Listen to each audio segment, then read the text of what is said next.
வேந்தரின் ஒரு நாள் ஒரு பொழுது இரவு செய்திகளுக்காக காவேரி ஜெகநாதன். முதலில் தலைப்புச் செய்திகள். 2000 கோடி ரூபாய் நிதி கேட்டு முதல்வர் கடிதம். 940 கோடி ஒதுக்கியது மத்திய அரசு. காற்றழுத்த தாழ்வு நிலை நீடிப்பதால் மழை நீடிக்கும். சென்னை வானிலை ஆய்வு மையம் தகவல். கிரானைட் முறைகேட்டில் உயர் அலுவலர்களுக்கு தொடர்பு. சகாயம் அறிக்கையில் தகவல். பள்ளி கல்லூரிகளை திறப்பதற்கு முன்பு கட்டடங்களை உறுதித்தன்மையை ஆய்வு செய்க. தமிழக அரசுக்கு டாக்டர் பாரிவேந்தர் வேண்டுகோள். தமிழக வெள்ள பாதிப்பிற்கு 2000 கோடி ரூபாய் நிதியுதவி அளிக்க வேண்டும் என மத்திய அரசை முதல்வர் ஜெயலலிதா வலியுறுத்தியுள்ளார். இது தொடர்பாக பிரதமருக்கு கடிதம் ஒன்றை அவர் எழுதியுள்ளார். தமிழகத்தில் பெய்து வரும் தொடர் கனமழையால் இதுவரை 169 பேர் உயிரிழந்திருப்பதாகவும் பெரும்பாலான சாலைகள் பாலங்கள் பழுதடைந்துள்ளதாகவும் குறிப்பிட்டிருந்த முதல்வர் ஜெயலலிதா வெள்ளத்தால் பாதிக்கப்பட்ட 4 லட்சத்திற்கும் அதிகமானோர் முகாம்களில் தங்க வைக்கப்பட்டுள்ளதாக தெரிவித்துள்ளார். மீட்பு மற்றும் நிவாரண நடவடிக்கைகள் போர்க்கால அடிப்படையில் மேற்கொள்ளப்பட்டு வருவதாகவும் பாதிக்கப்பட்டோருக்கு தேவையான உணவு தங்குமிடம் வழங்கப்பட்டுள்ளதாகவும் தெரிவித்துள்ள ஜெயலலிதா மழை வெள்ள சேதங்களை பார்வையிட மத்திய குழுவை உடனடியாக அனுப்ப வேண்டும் என்றும் வலியுறுத்தியுள்ளார். பாதிக்கப்பட்ட பகுதிகளில் கட்டமைப்பு பணிகளை மேற்கொள்ள 8481 கோடி ரூபாய் நிதி தேவை என்று குறிப்பிட்டுள்ள முதல்வர் ஜெயலலிதா வெள்ள பாதிப்பிற்கு முதற்கட்டமாக 2000 கோடி ரூபாய் நிதியுதவி அளிக்க வேண்டும் என முதல்வர் ஜெயலலிதா பிரதமருக்கு எழுதியுள்ள கடிதத்தில் வலியுறுத்தியுள்ளார். இதனிடையே தமிழக வெள்ள நிவாரணப் பணிகளுக்கு முதற்கட்டமாக 940 கோடி ரூபாய் நிதி ஒதுக்கி பிரதமர் நரேந்திர மோடி உத்தரவிட்டுள்ளார். முன்னதாக வெள்ள சேதம் பற்றிய விரிவான குறிப்பாணையுடன் தமிழக முதல்வர் அனுப்பிய கடிதம் பிரதமர் அலுவலகத்திற்கு அனுப்பப்பட்டது. தமிழக அரசின் கோரிக்கையை ஏற்று முதற்கட்டமாக வெள்ள நிவாரணப் பணிகளுக்காக 940 கோடி ரூபாய் நிதி ஒதுக்கப்பட்டுள்ளது. மேலும் தமிழகத்தில் வெள்ளத்தால் பாதிக்கப்பட்ட பகுதிகளை கணக்கிட மத்திய குழு ஒன்று அமைக்கப்படும் என்றும் மழை வெள்ள சேதங்களை மத்திய குழு பார்வையிட்ட பிறகு அடுத்த கட்ட நிதியுதவி அளிக்கப்படும் என்றும் மத்திய அரசு தெரிவித்துள்ளது. காற்றழுத்த தாழ்வு நிலை நீடிப்பதால் தமிழகம் மற்றும் புதுச்சேரியில் பெரும்பாலான இடங்களில் மழை தொடர வாய்ப்புள்ளதாக சென்னை வானிலை ஆய்வு மையம் தெரிவித்துள்ளது. சென்னையில் இன்று செய்தியாளர்களுடன் பேசிய வானிலை ஆய்வு மைய இயக்குநர் SR ரமணன் குமரி பகுதியில் நிலை கொண்டிருந்த குறைந்த காற்றழுத்த தாழ்வு நிலை தற்பொழுது மாலத்தீவில் நிலை கொண்டிருப்பதாக தெரிவித்தார். காற்றழுத்த தாழ்வு நிலை நீடிப்பதால் தமிழகம் மற்றும் புதுச்சேரியில் பெரும்பாலான இடங்களில் மழை நீடிக்கும் என்று கூறிய அவர் கடந்த 24 மணி நேரத்தில் அதிகளவாக மயிலாடுதுறையில் 200 மில்லிமீட்டர் மழை பதிவாகியுள்ளதாக தெரிவித்தார். மேலும் நிகழாண்டில் வடகிழக்கு பருவமழை சராசரியை விட அதிகமாக பெய்துள்ளதாகவும் SR ரமணன் கூறினார். நேற்று குமரி கடல் பகுதியில் நிலை கொண்டிருந்த அந்த காற்றழுத்த தாழ்வு நிலையானது மேற்கு நோக்கி நகர்ந்து இன்று காலை 8:30 மணி அளவிலே மாலத்தீவு மற்றும் அதை ஒட்டியுள்ள லட்சத்தீவு கடல் பகுதிகளிலே ஒரு தாழ்வு நிலையாக நீடிக்கின்றது. இந்த தாழ்வு நிலை காரணமாக கடந்த 24 மணி நேரத்திலே தமிழகம் மற்றும் புதுச்சேரியில் பெரும்பாலான இடங்களில் மழை பெய்துள்ளது. அடுத்த 24 மணி நேரத்தை பொறுத்தவரை இன்று உள்ள தாழ்வு நிலையின் காரணமாக தமிழகம் மற்றும் புதுச்சேரியில் அநேக இடங்களில் நாம் மழை எதிர்பார்க்கலாம். ஓரிரு இடங்களில் கனமழை இருக்கலாம். சென்னை நகரை பொறுத்தவரை வானம் மேகமூட்டத்துடன் இருக்கும். நகரிலே மழை வரும். தமிழகத்தில் 3 வாரங்களாக பெய்த கனமழை காரணமாக பெரும்பாலான மாவட்டங்கள் கடுமையாக பாதிக்கப்பட்டுள்ளன. மேலும் மழை தொடர்வதால் மக்கள் அச்சமடைந்துள்ளனர். தமிழகத்தில் வடகிழக்கு பருவமழை அக்டோபர் 28ஆம் தேதி தொடங்கியது முதலே பரவலாக மழை பெய்து வருகிறது. வங்கக்கடலில் உருவான காற்றழுத்த தாழ்வு மண்டலம் தீவிரமடைந்து புதுச்சேரி அருகே கடந்த 9ஆம் தேதி கரையை கடந்தது. இதனால் கடலூர் மாவட்டத்தில் பெரும் சேதம் ஏற்பட்டது. இதனைத் தொடர்ந்து வங்கக்கடலில் உருவான காற்றழுத்த தாழ்வு பகுதி காரணமாக 13ஆம் தேதி முதல் 15ஆம் தேதி வரை சென்னை, காஞ்சிபுரம், திருவள்ளூர் மாவட்டங்களில் தொடர்ந்து கனமழை பெய்தது. சென்னையில் அடையாறு, கூவமாறுகள் மற்றும் பக்கிங்ஹாம் கால்வாயில் வெள்ளம் கரைபுரண்டு ஓடியது. இதனால் கொளத்தூர், வேளச்சேரி, புறநகர் பகுதியான முடிச்சூர் உட்பட பல பகுதிகளிலும் குடியிருப்பு பகுதிகளிலும் வெள்ள நீர் சூழ்ந்தது. இதனிடையே 2 நாட்களாக தமிழகத்தின் பல்வேறு பகுதியிலும் பரவலாக கனமழை பெய்து வருகிறது.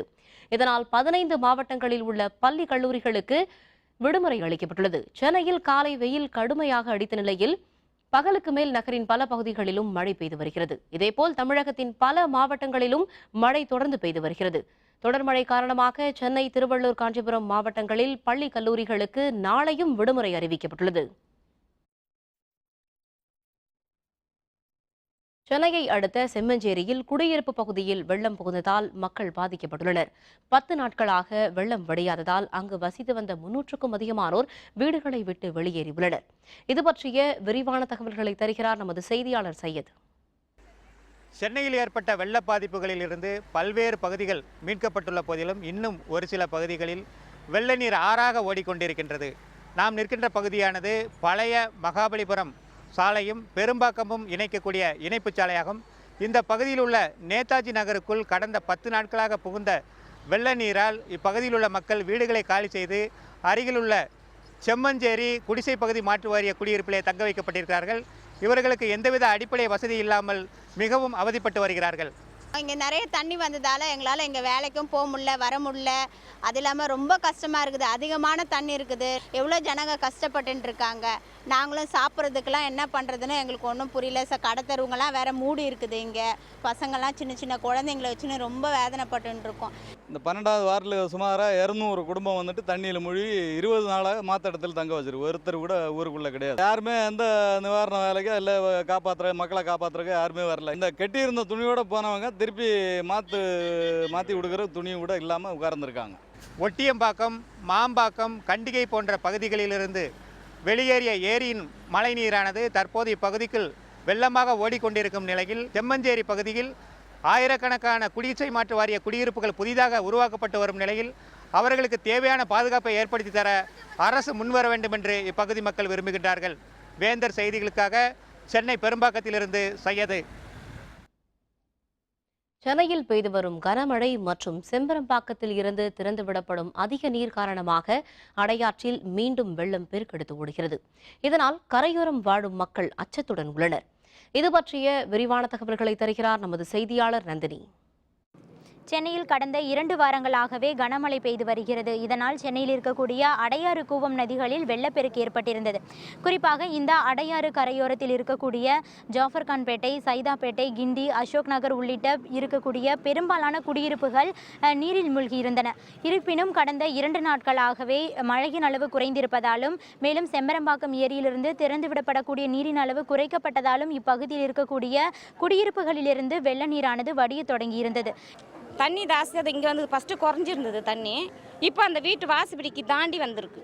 இப்போ அதை பார்த்து பயமாக இருக்குது. மறுபடியும் ஏறிடுமோ என்னவோ ஆன்ற ஒரு பயம்தான் எங்களுக்கு. எல்லாமே தண்ணியில் முழுகிடுச்சு. ஒரு ஆள் அளவுக்கு வீட்டுக்குள்ளே தண்ணி இருந்தது, ஃபுல்லாகவே முழுகிடுச்சு. வீட்டில் இருந்த பொருளுங்க எல்லாமே வீணாக போயிடுச்சு நிறையா. இனிமேலும் மழை வந்துகிட்டே இருக்கிறதுனால எங்களுக்கு இன்னும் பயம் இருந்துகிட்டே இருக்குது. என்ன ஆகுமோன்னு நினச்சிக்கிட்டே இருக்கோம். நாங்கள் அந்த பயத்திலே வீட்டில் இருக்க முடியல, பிள்ளைங்களையும் கூட்டின்னு வந்து வீட்டில் வச்சுக்க முடியல. இந்த 3 நாட்களாக கனமழை தொடர்வதாலும் அவ்வப்போது செம்பரம்பாக்கம் ஏரியிலிருந்து திறந்துவிடப்படக்கூடிய தண்ணீரின் அளவு அதிகரிக்கப்படுவதாலும் இப்பகுதியில் மீண்டும் வெள்ளம் ஏற்படுமோ என்ற அச்சத்தில் இப்பகுதி மக்கள் இருக்கின்றனர். வேந்தர் செய்திகளுக்காக சைதாப்பேட்டையிலிருந்து நந்தினி. தமிழகத்தில் நடைபெற்ற கிரானைட் குவாரி முறைகேடு தொடர்பான விசாரணை அறிக்கையை சட்ட ஆணையர் சகாயம் சென்னை உயர்நீதிமன்றத்தில் இன்று தாக்கல் செய்தார். மதுரை மாவட்டம் மேலூர் பகுதியில் உள்ள கிரானைட் குவாரிகளில் நடைபெற்ற முறைகேடுகள் தொடர்பாக சென்னை உயர்நீதிமன்ற உத்தரவின்படி சட்ட ஆணையர் சகாயம் கடந்த ஆண்டு டிசம்பர் 3ஆம் தேதி விசாரணையை தொடங்கினார். விவசாய நிலம், குடியிருப்பு பகுதி, கண்மாய், மலை ஆகியவற்றை ஆக்கிரமித்ததாக ஏராளமானோர் அவரிடம் புகார் அளித்தனர். இது தொடர்பாக 21 கட்டங்களாக விசாரணை மேற்கொண்ட சகாயம் இறுதி அறிக்கையை தயார் செய்து வந்தார். விசாரணை அறிக்கையை தாக்கல் செய்ய 4 முறை அவகாசம் கேட்ட நிலையில் இந்த வழக்கு இன்று மீண்டும் சென்னை உயர்நீதிமன்றத்தில் விசாரணைக்கு வந்தது. அப்போது கிரானைட் குவாரி முறைகேடு தொடர்பான 600 பக்கங்கள் கொண்ட விசாரணை அறிக்கையையும் 7000 பக்கங்கள் கொண்ட ஆவணங்களையும் தலைமை நீதிபதி SK கவுல், நீதிபதி புஷ்பா தலைமையிலான அமர்வு முன்பு சகாயம் குழு சார்பில் வழக்கறிஞர் சுரேஷ் தாக்கல் செய்தார். கிரானைட் முறைகேட்டில் கடந்த 20 ஆண்டுகளாக உயர் அலுவலர்களுக்கும் அரசியல்வாதிகளுக்கும் தொடர்பிருப்பதாக சகாயம் குழு தன்னுடைய விசாரணை அறிக்கையில் தெரிவித்துள்ளது. இதனால் அரசுக்கு பெருமளவு வருவாய் இழப்பு ஏற்பட்டுள்ளதாகவும் சிபிஐ சிறப்பு விசாரணை குழு அமைத்து இதுபற்றி விசாரணை நடத்த வேண்டும் என்றும் குழுவின் அறிக்கையில் பரிந்துரை செய்யப்பட்டுள்ளது. அறிக்கை தாக்கல் செய்யப்பட்டதை அடுத்து வழக்கு விசாரணை வரும் ஜனவரி மாதம் 4ஆம் தேதிக்கு ஒத்திவைக்கப்பட்டது. கடந்த 20 ஆண்டு காலமாக அரசாங்கத்தில் இருக்கக்கூடிய நிறைய அதிகாரிகளும் சரி, வெவ்வேறு தருணத்தில் இருக்கக்கூடிய மந்திரிகளும் சரி, மற்ற பொலிட்டிக்கல் எக்ஸிக்யூட்டிவ் என்று கூறக்கூடிய ஆட்கள் நிறைய பேர் இதில் இன்வால்வ் ஆகியிருக்காங்க. ஒரு ஸ்பெஷல் இன்வெஸ்டிகேஷன் டீம் தேவை. இது வந்து இண்டிபெண்ட்டாக இருக்கணும், சிபிஐக்கு அடியில் இருக்கணும். ஸ்பெஷல் கோர்ட்ஸ் ஃபார் மைனிங் கேசஸ்னு அப்பாயிண்ட் பண்ணணும் அப்படின்று நாங்கள் சொல்லியிருக்கிறோம். தமிழ்நாடு அரசாங்கம் 8 வாரத்துக்குள்ளே அவங்களுடைய கருத்தை தெரிவிப்பாங்க. அதுக்கப்புறமா நீதிமன்றம் நிர்ணயப்படி அந்த டாக்குமெண்ட்ஸ் யார்கிட்ட போடணுன்றது தீர்மானம் பண்ணலான்னு சொல்லியிருக்கிறார். தமிழகத்தில் உள்ள பள்ளி கல்லூரிகளை திறப்பதற்கு முன்பு கட்டடங்களின் உறுதித்தன்மையை ஆய்வு செய்ய வேண்டும் என்று இந்திய ஜனநாயக கட்சியின் நிறுவனர் தலைவரான டாக்டர் பாரிவேந்தர் தமிழக அரசுக்கு வேண்டுகோள் விடுத்துள்ளார். இதுபற்றி அறிக்கை ஒன்றை டாக்டர் பாரிவேந்தர் வெளியிட்டுள்ளார். தமிழகத்தில் தொடர்ந்து பெய்து வரும் வடகிழக்கு பருவமழையால் அனைத்து மாவட்டங்களிலும் உள்ள பெரும்பாலான அரசு மற்றும் தனியார் பள்ளி கல்லூரிகளின் கட்டடத்தின் மேல் பகுதியில் மழைநீர் நீண்ட நாட்களாக தேங்கி உள்ளதாகவும், சில கட்டடங்களின் சுவர்களில் விரிசல் ஏற்பட்டுள்ளதுடன் அரிப்பும் ஏற்பட்டுள்ளதாக தெரிவித்துள்ள டாக்டர் பாரிவேந்தர், இதனால் கட்டடத்தின் உறுதித்தன்மை குறைந்து கட்டடமோ அல்லது சுற்றுச்சுவரோ இடிந்து விழும் ஆபத்து உள்ளதாகவும், மேலும் கட்டடத்தில் உள்ள மின் சாதன பொருட்கள் மழையால் நனைந்திருப்பதாலும், கல்வி நிலையங்களில் அதிக அளவு தண்ணீர் தேங்கி இருப்பதாலும் மாணவர்கள் மீது மின்சாரம் பாயும் ஆபத்து உள்ளதாகவும் எச்சரித்துள்ளார். அதேபோல் பள்ளி கல்லூரிகளில் உள்ள குடிநீரில் கழிவுநீர் கலந்திருப்பதால் கடினமான நோய் தொற்று ஏற்படும் சூழலுடன் அங்குள்ள கழிவறைகளை பயன்படுத்த முடியாதபடி தண்ணீர் தேங்கி அடைப்புகளும் ஏற்பட்டுள்ளதாக குறிப்பிட்டுள்ள டாக்டர் பாரிவேந்தர், பலத்த மழை காரணமாக அதிக அளவில் பாதிக்கப்பட்டுள்ள சென்னை, காஞ்சிபுரம், திருவள்ளூர், கடலூர், திருவண்ணாமலை, விழுப்புரம், நாகை, திருவாரூர், தூத்துக்குடி மற்றும் கன்னியாகுமரி மாவட்டங்களில் உள்ள பள்ளி கல்லூரிகளை திறப்பதற்கு முன் கட்டடங்களின் உறுதித்தன்மையை முழுமையாக ஆராய்ந்து அறிக்கை வெளியிட வேண்டும் என்று தமிழக அரசை கேட்டுக் கொண்டுள்ளார். சிங்கப்பூரின் வெற்றி இந்தியர்களுக்கு மிகப்பெரிய உந்து சக்தியாக உள்ளது என பிரதமர் மோடி தெரிவித்துள்ளார். மலேசியா, சிங்கப்பூர் நாடுகளுக்கான அரசுமுறை சுற்றுப்பயணத்தில் 2ஆம் கட்டமாக சிங்கப்பூர் சென்றடைந்த பிரதமர் மோடிக்கு ஷாங்காய் விமான நிலையத்தில் சிறப்பான வரவேற்பு அளிக்கப்பட்டது. சிங்கப்பூரில் உள்ள தென்கிழக்கு ஆசிய நாடுகளுக்கான கல்வி ஆய்வு மையத்தில் அவர் உரையாற்றினார். இந்தியா, சிங்கப்பூர் ஆகிய இரு நாடுகளுக்கும் இடையிலான உறவு மிகவும் சிறப்பானது என்று அப்போது அவர் குறிப்பிட்டார். சிங்கப்பூரின் வெற்றி பாராட்டிற்குரியது என்றும் இந்தியர்களுக்கு அது மிகப்பெரிய உந்து சக்தியாக விளங்குவதாகவும் அவர் மேலும் தெரிவித்தார். அதே நேரம் அமைதி மற்றும் சமத்துவத்தோடு நடைபோடும் இந்தியாவின் தன்மை மற்ற நாடுகளுக்கு உதாரணமாக விளங்குவதாகவும் அவர் மேலும் குறிப்பிட்டார். ஜம்மு காஷ்மீர் அருகே ஹெலிகாப்டர் நொறுங்கி விழுந்த விபத்தில் விமானி மற்றும் 6 பக்தர்கள் உயிரிழந்தனர். ஜம்மு காஷ்மீர் மாநிலத்தில் உள்ள வைஷ்ணவி தேவி கோவிலுக்கு தனியாருக்கு சொந்தமான ஹெலிகாப்டரில் இன்று மதியம் 6 பக்தர்கள் சென்று கொண்டிருந்தனர். ஹெலிகாப்டர் கட்ரா என்ற பகுதியில் சென்று கொண்டிருந்த போது எதிர்பாராத விதமாக விபத்திற்குள்ளாகி விழுந்து நொறுங்கியது. இந்த விபத்தில் ஹெலிகாப்டரை இயக்கிய விமானி மற்றும் 6 பக்தர்கள் நிகழ்விடத்திலேயே உயிரிழந்தனர். விபத்தில் சிக்கியவர்களை அடையாளம் காணும் பணி நடைபெற்று வருகிறது. விபத்திற்கான காரணம் பற்றியும் விசாரணை மேற்கொண்டு வருகின்றனர்.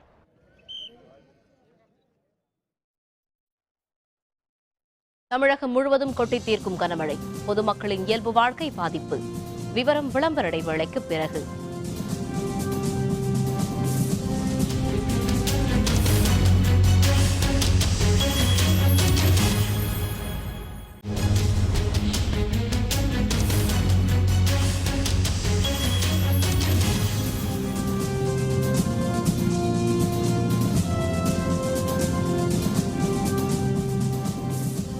செய்திகள் தொடர்கின்றன.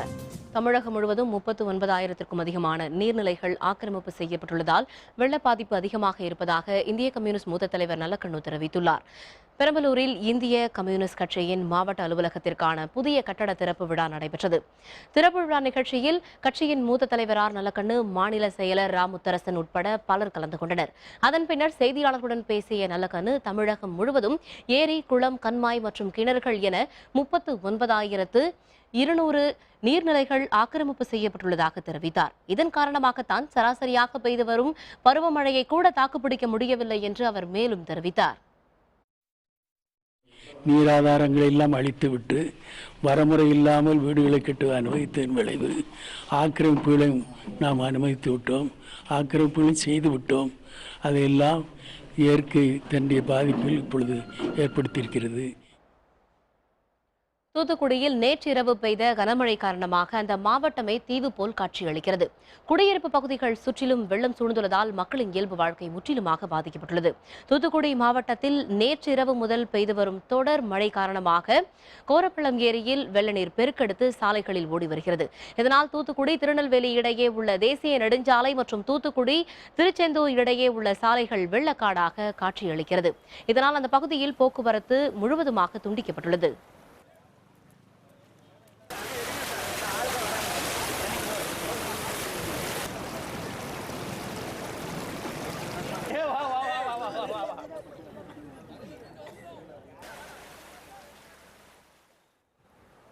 மேலும் தூத்துக்குடி மாவட்டம் உப்பாத்து ஓடை மற்றும் கோரம்பள்ளம் ஏரியின் மதகு உடைப்பு காரணமாக தூத்துக்குடி நகரில் உள்ள முத்துநகர், PNT காலனி, தில்லை நகர் பெரும்பாலான இடங்களில் வெள்ளம் சூழ்ந்துள்ளதால் அந்த பகுதியில் முழுவதும் மின்சாரம் துண்டிக்கப்பட்டுள்ளது. மேலும் தூத்துக்குடி மாவட்ட ஆட்சியர் அலுவலகம், காவல்துறை கண்காணிப்பாளர் அலுவலகம், மாவட்ட அரசு பள்ளி, மாவட்ட தொழில் மையம் மற்றும் தபால் தந்தி அலுவலக குடியிருப்பு பகுதிகளில் முதல் தளம் வரை வெள்ளம் சூழ்ந்துள்ளது.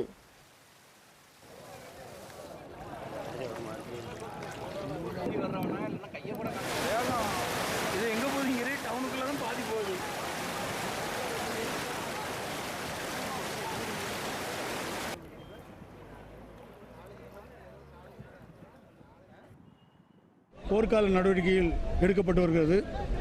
12 படகுகள் Indian coast guard, fisheries department, fire சர்வீஸ்லேருந்து வந்து ரெஸ்கியூ ஆப்ரேஷன்ஸ் பண்ணியிருக்காங்க. சிறப்பு முகாம்கள் துவங்கப்பட்டுள்ளது. இந்த பகுதி மக்களை பாதுகாப்பாக தங்க வைக்கப்பட்டு அவர்களுக்கு மருத்துவ உதவிகளும் அவர்களுக்கு உணவுகளும் அங்கே வழங்கப்பட்டு வருகிறது. அனைத்து மக்களும் பாதுகாப்பாக இருக்கிறார்கள். அரசு அவர்களுக்கு வேண்டிய உதவிகளை செய்து கொண்டிருக்கிறது. மழை வெள்ளத்தால் பெரும்பாலான பகுதிகளில் வெள்ள நீர் பெருக்கெடுத்து வருகிறது.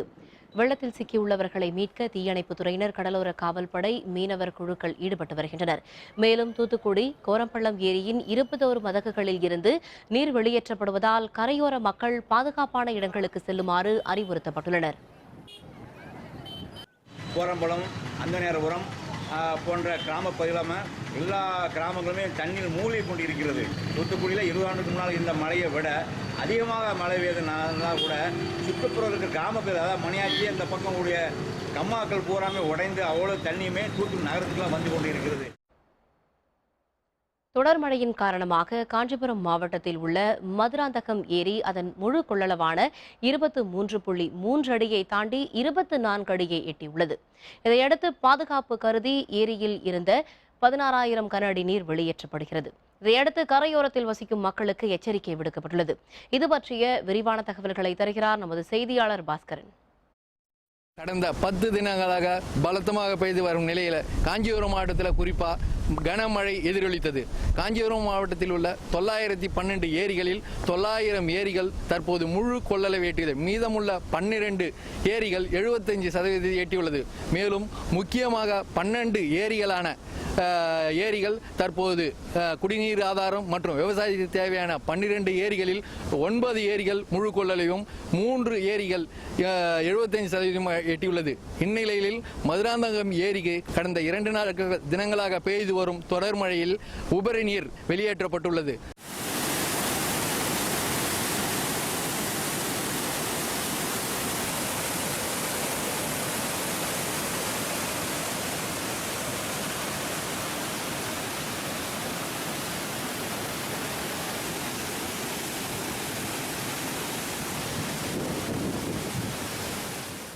மேலும் இந்த நீர் வெளியேற்றத்தை வருவாய் கோட்டாட்சியர், பொதுப்பதிவுத்துறை அதிகாரிகள் மற்றும் காவல்துறை தொடர் கண்காணிப்பில் இருந்து வருகிறது. மேலும் காஞ்சிபுரம் மாவட்டத்தில் இன்றும் மழை பெய்து வருகிறது. மேலும் இதனிருந்து வெளியேற்றப்படும் நீரானது 9 கிராமங்கள் வழியாக பாலாற்றில் கலக்கிறது. வேந்தர் செய்திகளுக்காக மதுராந்தகம் ஏரி கரையிலிருந்து பாஸ்கரன். திருவள்ளூர் மாவட்டத்தில் உள்ள புழல் ஏரியில் முன்னறிவிப்பின்றி நீர் திறந்துவிடப்பட்டதால் 15க்கும் அதிகமான கிராமங்கள் வெள்ளத்தில் மூழ்கியுள்ளன. தொடர் கனமழையின் காரணமாக புழல் நீர்த்தேக்கம் வேகமாக நிரம்பி வருகிறது. இந்த நிலையில் நீர்த்தேக்கத்தின் பாதுகாப்பு கருதி 1519 கன அடி நீர் வெளியேற்றப்பட்டு வருகிறது. எந்தவித முன் அறிவிப்புமின்றி நீர் திறந்துவிடப்பட்டதால் சாமியார் மடம், வடபெரும்பாக்கம், வடகரை உள்ளிட்ட 15க்கும் அதிகமான கிராமங்களுக்குள் வெள்ளநீர் புகுந்ததால் மக்களின் இயல்பு வாழ்க்கை பாதிக்கப்பட்டுள்ளது. தற்பொழுது இன்ஃப்ளோ 2000 கியூசெக்ஸ் இருக்கிறது. மேட்ச் பண்ணுறதுக்காக அவுட்ஃப்ளோ வந்து 1519 கியூசெக்ஸ் தற்பொழுது ரிலீஸ் பண்ணிட்டு இருக்கிறோம் தெரிவித்துக் கொள்கிறேன். கடல் கரை போகிற அனைத்து வில்லேஜஸ் வந்து அனைத்து பாதுகாப்பு நடவடிக்கை எடுக்கப்பட்டுள்ளது தெரிவித்துக் கொள்கிறேன். திறந்து விட்டுருக்காங்க, காவா சரியாக எடுக்கல, சாமியார் மடம் நாலாவரி குப்பம் எல்லா தண்ணி வந்துருக்குது. எல்லா ஜனங்க எல்லாம் அவஸ்தைப்படுறாங்க. எங்களுக்கு எந்த வழியும் சொல்லலை, சாப்பாட்டுக்கோ வழி இல்லை. குழந்தைங்க எல்லாம் அப்படியே தின்னாடு. எங்களுக்கு ஒரு நல்ல வழியை காட்டுங்க எங்களுக்கு. கடலூர் மாவட்டத்தில் மீண்டும் பெய்துள்ள கனமழை காரணமாக மக்கள் மற்றும் வாகன ஓட்டிகள் அவதியுற்றனர். வடகிழக்கு பருவமழை தீவிரமடைந்துள்ள நிலையில் கடலூர் மாவட்டம் முழுவதும் நேற்று பரவலாக கனமழை பெய்தது. இந்த மழையால் கடலூரில் குப்பங்குளம், துறைமுகம், சிவாநகர் உள்ளிட்ட பகுதிகளில் மழைநீர் குடியிருப்பு பகுதிகளில் தேங்கியுள்ளதால் 500க்கும் அதிகமான வீடுகள் பாதிக்கப்பட்டுள்ளன. சாலைகளில் மழைநீர் தேங்கியுள்ளதால் வாகன ஓட்டிகள் மிகுந்த சிரமத்திற்கு ஆளாகியுள்ளனர். குறிப்பாக சாலைக்கரை அம்மன் கோவில் தெருவில் 5 வீடுகள் இடிந்துள்ளன. மழையால் பாதிக்கப்பட்டுள்ளவர்கள் பாதுகாப்பான இடங்களில் தங்க வைக்கப்பட்டுள்ளனர். இந்த நிலையில் தண்ணீர் வெளியேற்றவும் உரிய நிவாரணம் வழங்கவும் நடவடிக்கை எடுக்க வேண்டும் என்று அப்பகுதி மக்கள் கோரிக்கை விடுத்துள்ளனர். வர்ற தண்ணி வந்து இங்கே தான், இந்த ஏரியாவில் தான் வந்து தங்குது. இங்கேருந்து வடிகால் எதுவுமே கிடையாது. எங்கே இருக்க தண்ணியாக இருந்தாலும் இங்கே தான் வருது. குடிகாட்டிலேருந்து வந்த தண்ணியாக இருந்தாலும் இங்கே தான் வந்து நிற்கிது. வண்டி ஓட்ட முடியல, எல்லா வண்டி ரிப்பேராக இருக்குது. எந்த ஒரு போக்குவரத்து எல்லாமே இதாகி போச்சு. அதனால் இது ஒரு மெயின் NH ரோடு. இது வந்து இதேமாரி இருந்தால் எப்படி மக்கள் இங்கே வாழறது? இதனிடையே கடலூர் மாவட்டத்தில் பெய்த மழைக்கு வழங்கப்படும் நிவாரணத்தில் முறைகேடுகள் நடைபெறுவதாக கூறி பல்வேறு இடங்களில் மக்கள் சாலை மறியலில் ஈடுபட்டனர். கடலூர் மாவட்டத்தில் கடந்த 9ஆம் தேதி பெய்த கனமழையால் பெரிதும் பாதிப்பு ஏற்பட்டது. இதற்கான நிவாரணம் வழங்கும் பணி தொடங்கியுள்ளது. இதில் கட்சி பாகுபாடு மற்றும் முறைகேடுகள் நடைபெறுவதாக மக்கள் குற்றம் சாட்டி தம்பிப்பேட்டையிலும் மருங்கூரிலும் மக்கள் சாலை மறியலில் ஈடுபட்டனர். இதனால் போக்குவரத்து கடுமையாக பாதிக்கப்பட்டது. நாள்தோறும் 10க்கும் அதிகமான சாலை மறியல்கள் நடைபெறுவதால் பேருந்தில் பயணம் செய்வோர் அவதியுற்றனர்.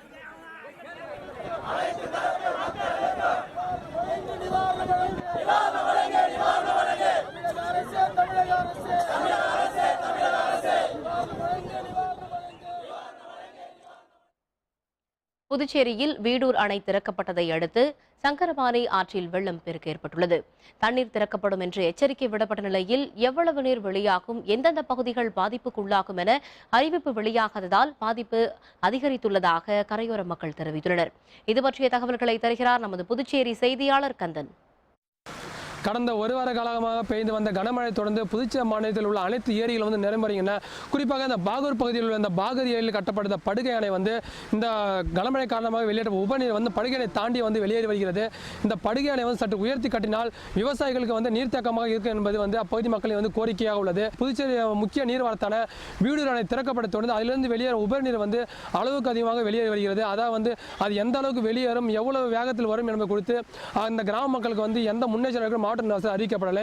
இதனால வந்து அதாவது புதுச்சேரி மாநிலத்தை அடுத்த செல்லிப்பட்டு கிராமத்தில் வந்து இந்த ஏரியா, அதாவது அந்த ஆற்றங்கரை ஓரத்தை விளையாட கொண்ட 2 சிறுவர்கள் வந்து வீடு அடைந்து வெளியேறப்பட்ட உபநிலாம் வந்து அடித்து செல்லப்பட்டிருக்காங்க. அவர்களை வந்து அந்த அப்பகுதி மக்களும் தீவிரத்துடன் உடனடியாக மீட்டு அவர்கள் வந்து மருத்துவமனையில் வந்து சிகிச்சைக்காக அனுமதிப்பட்டிருக்காங்க. வீடூர் அணையில் தண்ணி திறந்து சங்கராபரணி ஆற்றில் வந்து எந்த நேரத்தில் எவ்வளோ தண்ணி இது வரைக்கும் தெரியல. ஆனால் மக்கள் வந்து ரொம்ப மோசமான நிலை பயந்துட்டு இருக்காங்க. இதுக்கான முன்னெச்சரிக்கையும் அதுக்கான பாதுகாப்பும், ரெண்டாவது வந்து பகுதியில் உள்ள கிராமத்துக்கெல்லாம் மக்களுக்கெல்லாம் போய் இங்கேருந்து இந்த மாதிரி இருக்கக்கூடாது, இதுமாரி இருக்கணும், இதுமாரி இந்த இடத்துல நான் பாதுகாப்பு கொண்டு வைக்கிறோம்னு சொல்லிட்டு அந்த இடப்பெயர்ச்சி செய்யலை. அப்போ எங்கே போகணும் எங்கே வரணும்னு தெரியல. எனவே வந்து இந்த வீடு நடந்து வெளியே நீரின் அளவும் குறித்தும் அது எவ்வளவு வேகத்தில் வரும் என்பது குறித்து அதிகாரிகள் வந்து உடனடியாக கிராம மக்களுக்கு வந்து தெளிவுபடுத்த வேண்டும் என்பது இப்பகுதி மக்கள் வந்து கோரிக்கையாக உள்ளது. வேந்தர் செய்திகளுக்காக புதுச்சேரியிலிருந்து கந்தன். மேற்கு தொடர்ச்சி மலைப்பகுதிகளில் பெய்த தொடர் கனமழை காரணமாக தாமிரபரணி ஆற்றில் வெள்ளப்பெருக்கு ஏற்பட்டதை அடுத்து திருநெல்வேலி குறுக்குந்துறை அருள்மிகு முருகன் கோவில் நீரில் மூழ்கியது. மேற்கு தொடர்ச்சி மலைப்பகுதிகளில் கடந்த சில நாட்களாக பெய்த தொடர் கனமழையால் ராமநதி, கடனாநதி உள்ளிட்ட அணைகளில் இருந்து நீர் திறந்துவிடப்பட்டுள்ளது. மேலும் பாபநாசம் கீழணை பகுதியிலும் கனமழை பெய்ததாலும் தாமிரபரணியில் வெள்ளம் கரைபுரண்டு ஓடுகிறது. இதனால் திருநெல்வேலி குறுக்குத்துறை அருள்மிகு முருகன் கோவிலின் ஒரு பகுதி முழுவதுமாக நீரில் மூழ்கியுள்ளது.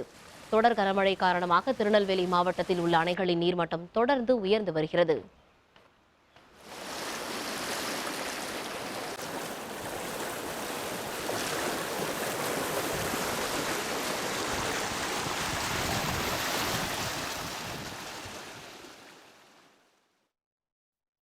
பெரம்பலூரில் பெய்த கனமழை காரணமாக 10க்கும் அதிகமான ஏரிகள் நிரம்பியதால் விவசாயிகள் மற்றும் மக்கள் மகிழ்ச்சி அடைந்துள்ளனர். தமிழகம் முழுவதும் வடகிழக்கு பருவமழை தீவிரமடைந்துள்ள நிலையில் உள் மாவட்டங்களில் மழையில்லாமல் இருந்து வந்தது. இந்த நிலையில் பெரம்பலூர் மாவட்டத்தில் 2 நாட்களாக மழை பரவலாக பெய்து வருகிறது. குறிப்பாக 226 மில்லிமீட்டர் மழை பதிவாகியுள்ளது.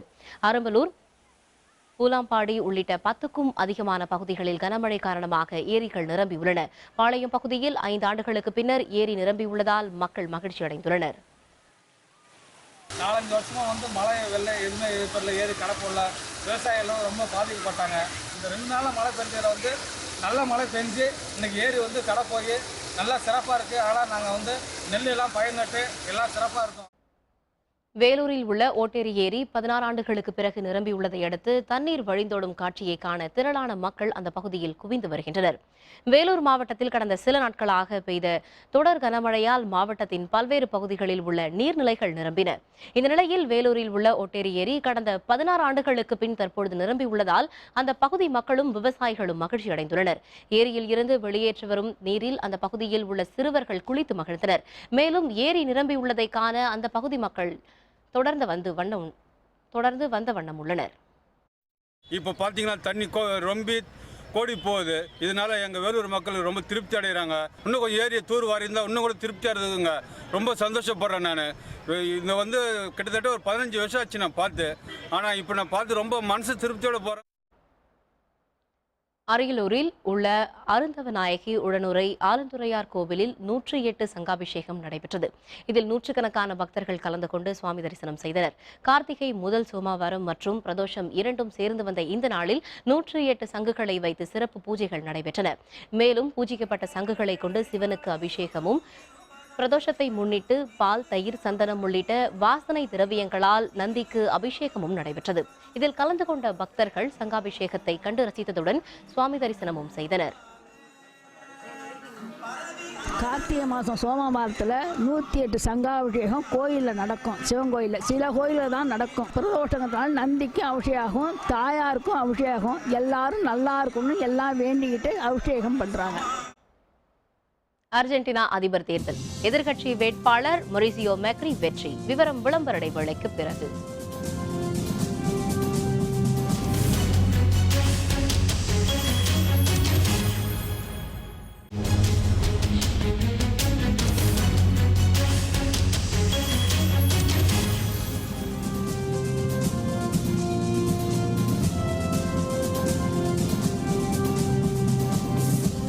செய்திகள் தொடர்கின்றன.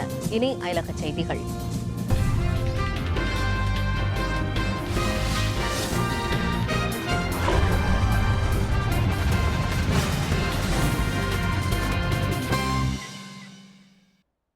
அர்ஜென்டினா நாட்டு அதிபர் தேர்தலின் முதற்கட்ட வாக்கு எண்ணிக்கையில் எதிர்க்கட்சி வேட்பாளர் மொரிசியோ மேக்ரி சதவிகித வாக்குகள் பெற்று வெற்றி பெற்றுள்ளார்.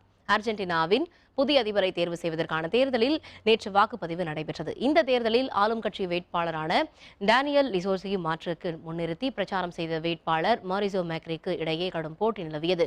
முதற்கட்ட வாக்கு எண்ணிக்கையின் இறுதியில் மேக்ரி 53% வாக்குகள் பெற்று வெற்றி பெற்றார். மேக்ரியை எதிர்த்த டேனியல் 46% வாக்குகள் பெற்றுள்ளார். டேனியலின் தவறான பொருளாதார கொள்கையே தோல்விக்கு காரணம் என்று அந்நாட்டு அரசியல் விமர்சகர்கள் கூறுகின்றனர். இந்த தேர்தல் வெற்றியை அடுத்து தலைநகரான பியூனோஸ் ஏரிஸில் மக்கள் திரளாக கூடி கொண்டாட்டங்களில் ஈடுபட்டனர். El encuentro de la Argentina que defendió su dignidad, que no se sometió, que quiere algo mejor y que dice sí, se puede, sí, se puede.